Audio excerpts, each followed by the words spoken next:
Hey, and welcome to the Neurodivergent Musician podcast.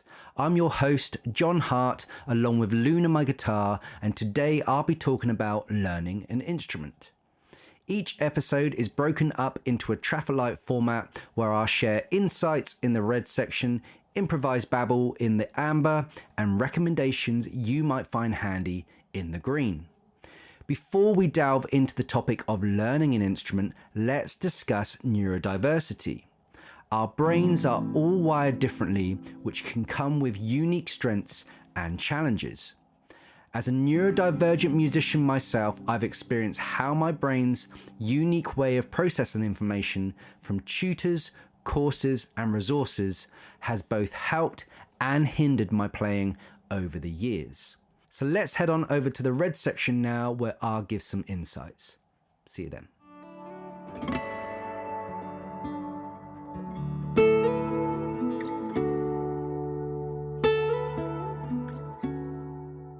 Okay, so we're into the red section. So how can neurodivergent individuals approach learning an instrument?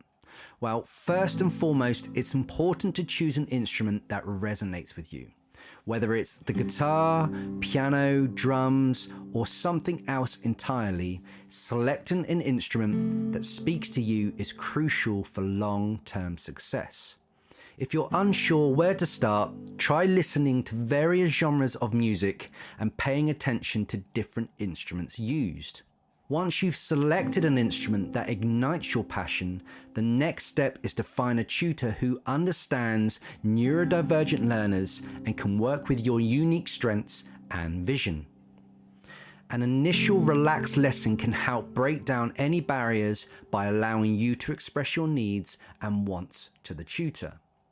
If you're a younger learner, you can have a parent help you write down or draw what you need. Visual aids, analogies, and other methods can also make a significant difference. It's important to avoid tutors who try to impose their own musical style and background onto your learning unless it's been specifically requested. Your neurodivergent learning experience is all about you. And a great approach is to learn and play the music you love while having your tutor teach you the necessary skills and techniques to play those songs or pieces. This can help you maintain dopamine levels and enjoy the process of playing music. Once you're hooked, you can then delve deeper into the technical aspects of playing your instrument. Another essential aspect of learning an instrument as a neurodivergent individual is finding ways to work with your strengths and weaknesses.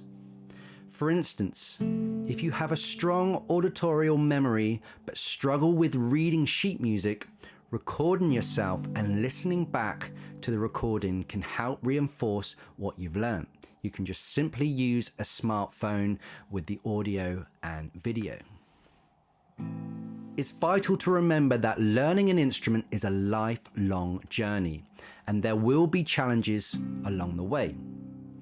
Embracing your neurodivergent traits and finding ways to work with them can help you become a successful and fulfilled musician. Setting realistic goals for yourself each school term or season and celebrating your achievements, no matter how small they may seem, can also help with your momentum. A mini performance, whether online or in person, can be a great way to showcase your progress. And finally, it's important to note that there's no right way to learn or play an instrument. Music is creative and an expressive art form, and finding your unique voice as a musician is a personal journey. Don't be afraid to experiment with different techniques, styles, and genres, and remember that there's always something new to learn and explore. Your learning journey is subjective, and taking it one step at a time and adding 1% of progress each day can help you build momentum and reach your musical goals. So that's it for the red section. The next section, I'm going to go through my convoluted and impulsive babble in the amber section. See you then.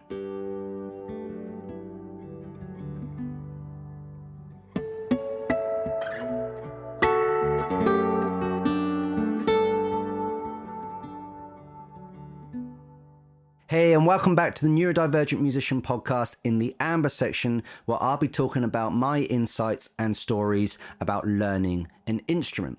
So I started off at the age of 5. My dear nan, and my aunt saw that I had some sort of rhythm and timing. I was a very, very hyper young boy at 5, and they had a piano in their house, in the living room, and I went up to this piano, and it was almost like it was limitless. I could just press all the keys in so much freedom. I could express myself in so many different ways. But the thing is, a lot of people have been brought up with learning an instrument in a very formatted and restricted way. So when you were given books, when you were given resources, it was very much like, you've got to play this and you can't play this. And that can really drain your expression, your creativity, your improvisation. And that's probably the early signs where I was like, this is just not geared to my brain. The art form of developing an instrument should be very organic and natural. And this is why I see a lot of adults who used to learn when they were younger, or maybe throughout their teens, and they had it knocked out of them. They may have gone through grades, and by the time they got to grade 3 or grade 5, they just completely dropped off because it just became so robotic. They've had teachers, and I've met peripatetic teachers and things as well, that almost like come out of the broom cupboard and they teach from the books and, you know, this discipline and everything else.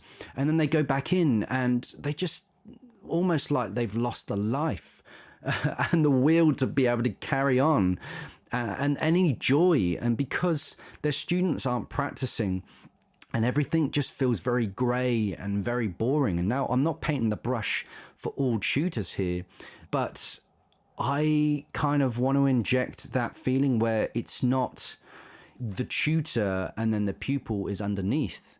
Everyone wants to be treated equally. Now, yeah, I've got, 30 plus years of experience with guitar. I've been playing since I was 5, but I don't bring that 30 year experience into the room and make it feel like I'm authoritative.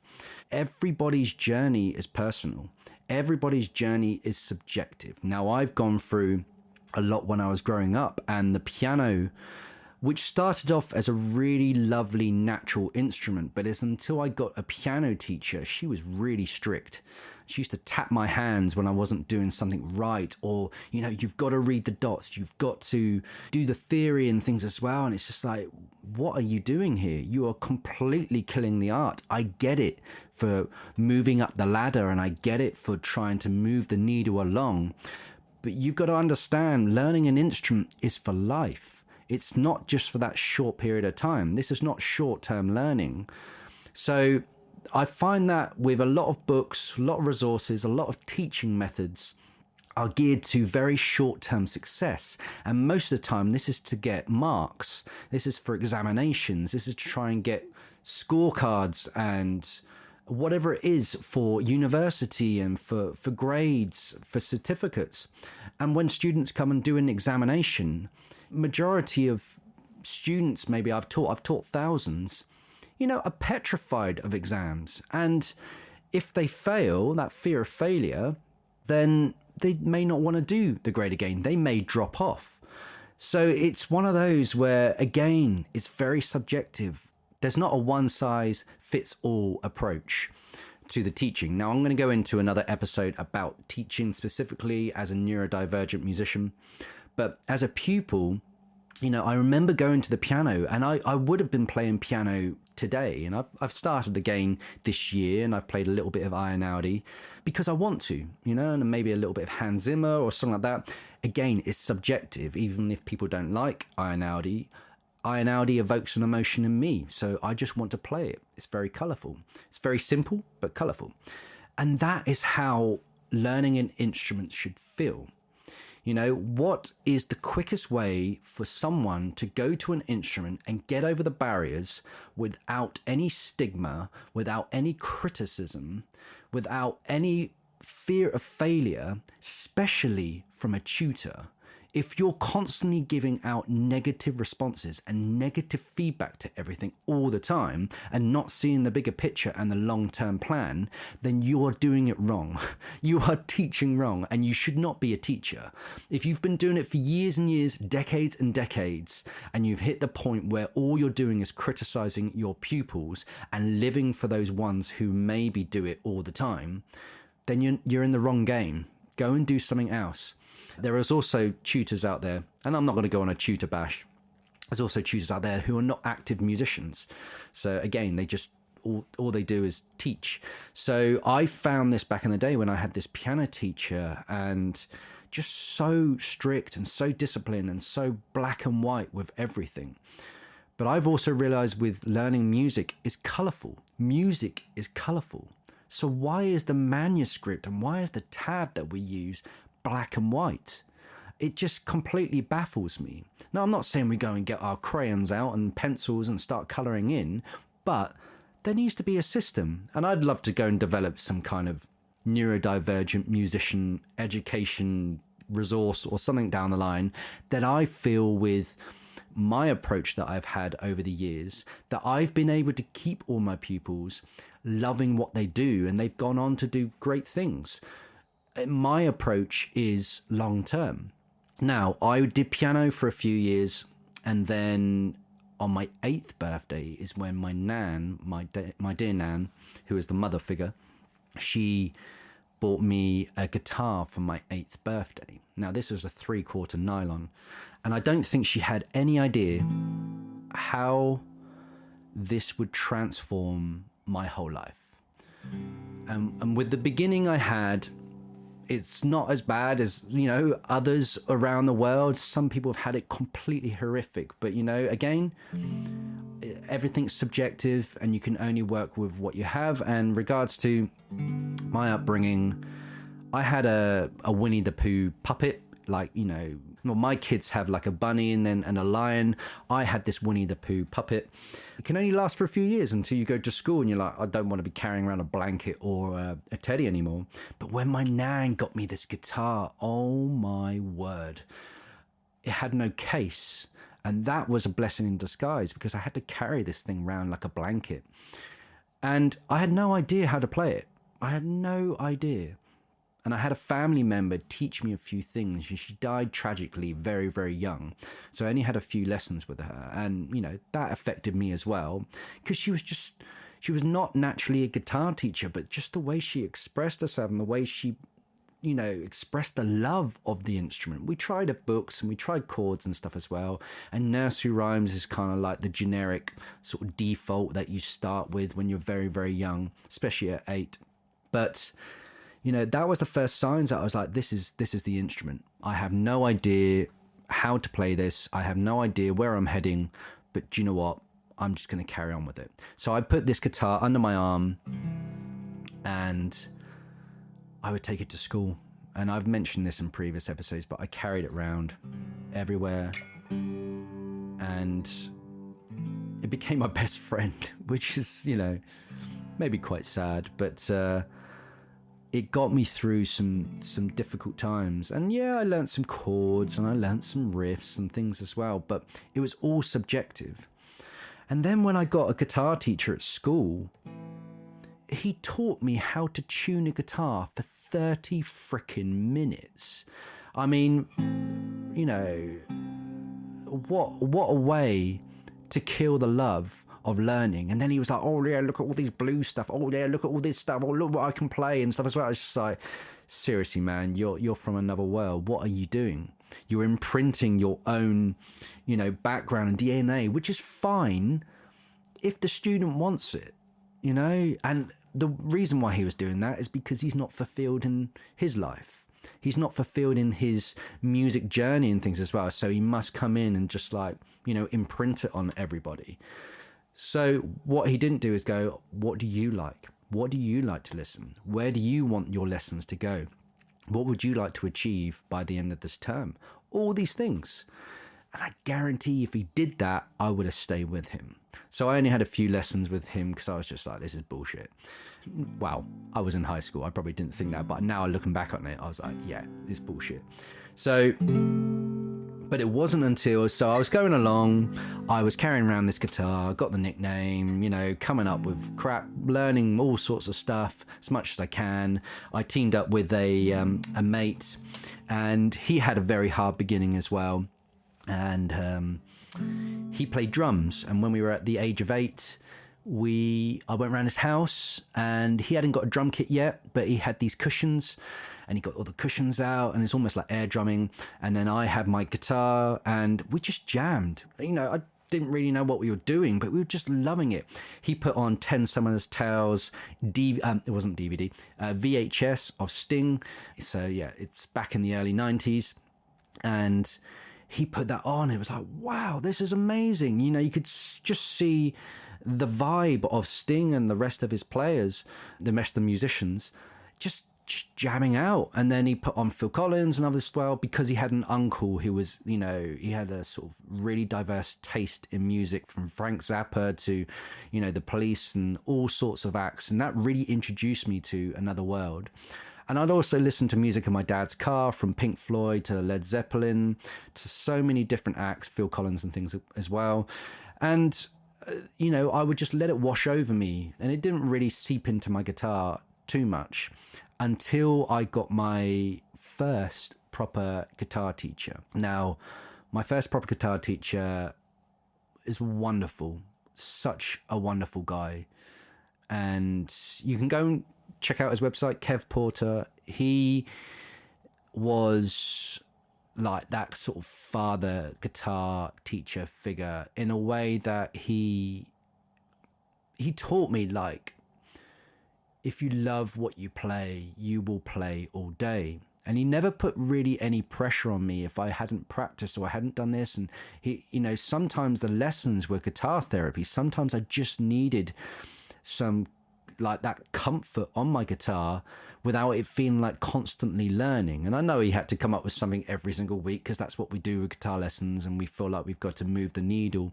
But I think sometimes some students, they're on one thing and they just want to perfect one thing for a while. And he allowed me to do that. And he just was so calm, so collected, and didn't imprint too much. There was, you know, what he did introduce at times was things like Joe Satriani and Steve Vai and these other greats. I was like, wow, where did these guys come from? This is amazing. And he organized a trip with another mate, with all of us pupils, to go from the Isle of Wight all the way up to London at the age of 16 to go and watch Joe Satriani in concert. And that's when I was inspired.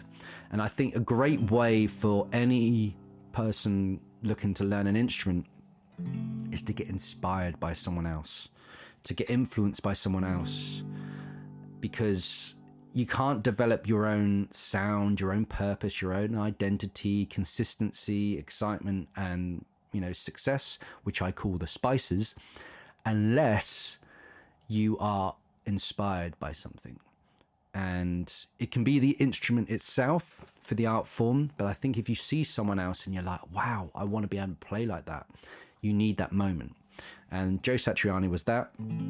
So I had my guitar teacher and Joe Satriani inspire me to be a great guitar player and to be a good guitar tutor, you know, really good influential figures of my life. So I persevered as much as I could. I did scales, I did all kinds of stuff, but it wasn't really until I was in my 20s that I started to become more comfortable. I went through university and I went through college. Again, learning grades, and I might have dropped off here, might have dabbled here, might have done this here. But when I went to university, I had a ridiculous, stupid moment, and it's very neurodivergent, where I got an old nylon guitar. I then decided to turn it over, carve a hole at the back of it, and I got a snare drum and I put it at the back of this guitar. And for a recital, I decided, okay, I'm going to do these 80s guitar arrangements. And I was going to, play this solo, and I was going to turn the guitar over and then play a drum solo and then turn it back. I thought it was going to be very cool, but it ended up being utterly horrendous. I was on stage. It was like my second year of university. I went to go and play. The clips of the drum skin started pinging off at other bandmates, and I just looked over and I could see, tutors with that look on their face or hands on their face as if like they're embarrassed. I was embarrassed because this drum now sounded like a whoopee cushion, and it was horrendous. But I know with the resilience and everything that I'd gone through, I was like, no, I'm not giving up now. And there's many times you will feel when you're learning an instrument that you're like, I haven't found my sound yet. I haven't found my identity yet in my playing. And you're like, oh, is this for me? Am I going to give it up? I don't have any time anymore. And you start filling your time with so many other things because you've hit so many hurdles with your playing journey. But when I went into the office the next day after this exam, I sat there with the tutor, and we didn't have to say anything. It was horrendous. But that was like a sliding doors moment. I could just give up, or I could, persevere with it and actually go into another direction. And that was my direction into fingerstyle guitar, which is like, one of the top levels of acoustic guitar playing. And I was singing also. And then, after that, I started dabbling in bands and all sorts of stuff, trying to gain as much experience as I could. But when I was a singer-songwriter, strumming and singing, and then I took 2 years out, and then I started to learn about fingerstyle, with much more depth. And that's where I became a fingerstyle singer-songwriter. And that is then when I found my sound, my purpose, my identity, my consistency, excitement, and success. But it took that long. And that's what I'm talking about. When you start learning your instrument, now you're not going to think about the long journey, but learning an instrument, it's almost like a Rubik's Cube. It's the ultimate computer game for the rest of your life. And I've got no destination with my playing. Yeah, I'm working on albums. Yeah, I'm working with musicians, and I'm writing all the time, but I write for me. And when I go and learn techniques, theory, or whatever it is, I only learn them to weave into my playing. It'd be like if I'm doing a recipe and I'm cooking, I'm not just going to go and randomly put a spice in there. I might go and learn a recipe that includes that, so I've got that spice in future, and I learn about that spice, whatever it is, and you can weave it in future. So it's almost like taking pinches of salt from anything that you need to weave into your universe, not someone else's. And I was caught in the trap when I was trying to be, someone else. And again, that's like masking. You're trying to put the mask on to pretend like to be this other performer. And I have nothing against cover bands and tribute bands. I go out as a cover band and it's work. But I think going out as your own identity, yeah, it's hard work. Yeah, it might not have reward straight away. And yeah, if you're doing it as a career musician, you might not earn any money straight away. And you've got to do other things to do that, which I'll go into another episode. But if you're learning an instrument, just do it for the love first. Find the passion, find the love. One of my things is I say to my students, I don't want you to be bored. The second you're bored, we're changing it. We're not going to do anything else. If you're bored with grades, if you're bored with whatever it is, we're changing it up. Now, I know there is school curriculum and there's all these other stuff that is not geared towards neurodivergent brains and all these establishments. And, I hope that changes down the line. I hope there are new systems and new ways of doing things. It's almost like stigma about, I know with, say, for instance, a lot of parents or a lot of people go into learning a musical instrument and they're made to go and learn classical music. But if they're not listening to classical music, why should they learn classical music? Now, obviously, all the teachers will go, well, yeah, because that's got all all the teaching methods and you can learn notation. And if you can learn notation, you can learn every single song. No, that's a load of crap. I do sight reading sometimes, but I prefer to do it orally. I prefer to listen to it and then play it. I prefer to learn a few chords. I prefer to go to Ultimate Guitar app and get the chords and work out the melodies that way than for me to go and trace everything on notation onto guitar or piano or whatever it is. And that's my way. And again, there is some stigma around that if you're not doing things, with regards to music learning, like reading the dots, reading notation, doing your scales, doing this, blah, blah, blah, blah, blah, then you're doing it wrong. And I'm just like, nah, find a teacher that will stick with your strengths. And then, maybe you can work on your weaknesses. But do it for the love. Figure out that first before you even go and start learning an instrument, learning guitar or whatever it is. Find out why. What is the why? And then once you've got the why, then you can do the how.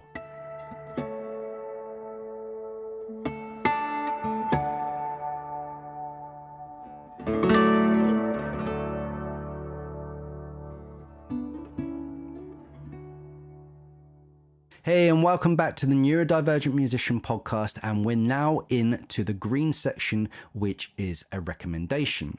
So you can go and search online to the heavens and find lots of different tutors, lots of different courses, lots of different resources, lots of different videos. It is saturated with lots of different instrumental lessons.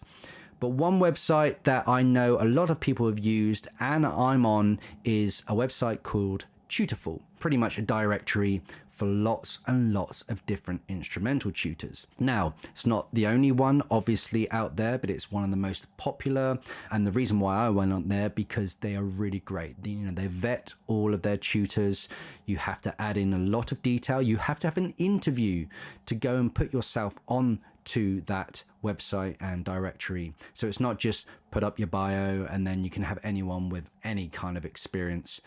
You have to go through all the hurdles to be able to get yourself on the platform. If not Tutorful, then you can go onto socials, you can go into other groups, go into your local area, maybe on Facebook groups, and find out if there's any guitar tutors, piano teachers, all sorts of stuff. Do your research first. Maybe go onto YouTube and just find some channels. Now, I know with guitar, there's Justin Guitar and Andy Guitar. Really, really great. And I'm never going to compete with those guys. What they produce is absolutely amazing for beginners. So that is it today for this episode of the Neurodivergent Musician podcast. If you know any musicians that will find this useful, then please do share it away. If you want to support the podcast, go to jonhartmusic.com/podcast and you can sign up for the membership if you want to keep the engine running here. But thanks so much for listening, and I'll see you in the next episode. Cheers. Take care.